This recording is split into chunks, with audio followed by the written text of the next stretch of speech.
President Trump expected to sign a deal today to save TikTok for its 170 million American users. Meanwhile, Reuters is reporting that both Chinese and U.S. officials are also set to meet at the Treasury for technical talks on trade. CBS News correspondent Natalie Brand is at the White House and joins me now. So, Natalie, what are some of the details we're learning about this TikTok deal, and how does it play into a trade deal with China?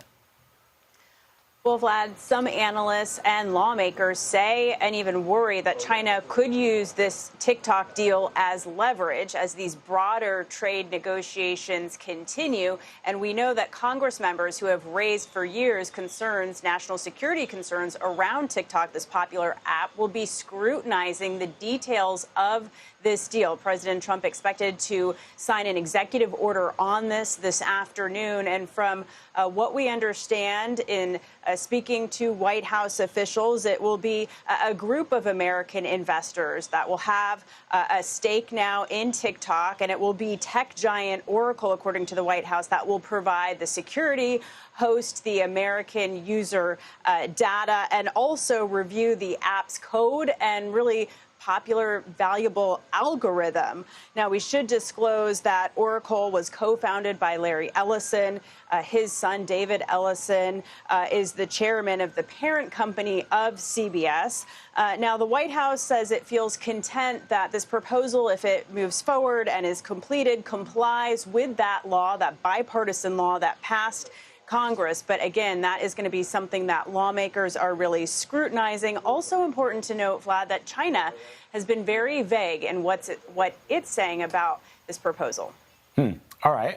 Let's talk about this, Natalie. As you know, the president is set to hold talks today with Turkish President Recep Erdogan. What can we expect there?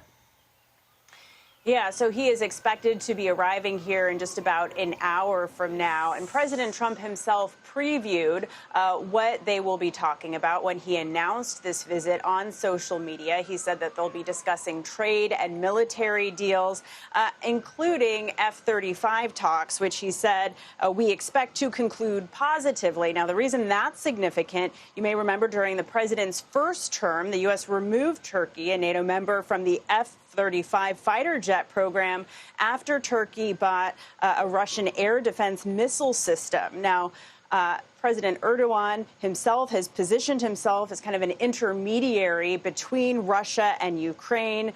So the conflict there, which is obviously in focus this week, given the UN General Assembly, will no doubt be discussed, as well as Israel and Gaza. That was also discussed earlier this week during meetings in New York.